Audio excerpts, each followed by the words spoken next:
friends, this is Max Ma'am Sivagami.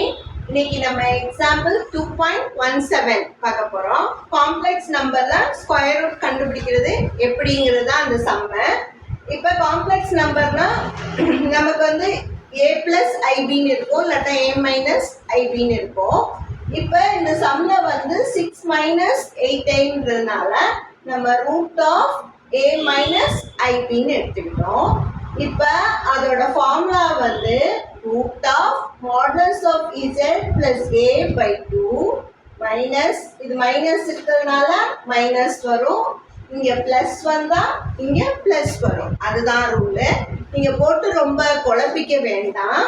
அதனால இங்கே minus வந்தால் டேரெக்டாக இங்கே மைனஸ் போட்டுருங்க, ப்ளஸ் வந்தால் ப்ளஸ் போட்டுருங்க. Plus minus I root of modulus of z minus a by 2. நமக்கு மாடுலஸ் ஆஃப் z முதல்ல கண்டுபிடிக்க போறோம். மாடுலஸ் ஆஃப் z என்ன? Sum of the square of the coefficient, அதோட ரூட். அப்ப 6 ஸ்கொயர் பிளஸ் 8 ஸ்கொயர். 6 ஸ்கொயர் என்னது? 36 பிளஸ் 64. அப்ப அது வந்து 100 ஆகுது. ரூட் 100ஓட வேல்யூ வந்து என்னது? 10. ஸோ இப்போ வந்து மாடுலஸ் z வந்து 10 ஆயிடுச்சு. a என்னது? 6, b என்னது? மைனஸ் 8.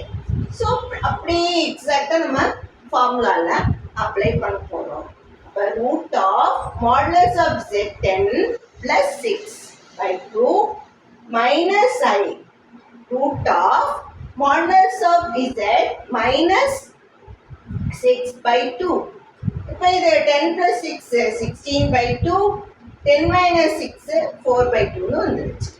16 பை 2 என்னது? 8 ஆயிடுச்சு. இது 4 பை 2 2 ஆயிடுச்சு. இப்போ ரூட் 8 வந்து நமக்கு தெரியும் 2 ரூட் 2. இது வந்து அப்படியே ரூட் 2ன்னு வந்துருச்சு. அப்போ ஃபைனல் ஆன்சர் என்னது? Plus or minus 2 root 2 minus I root 2. Thank you, children.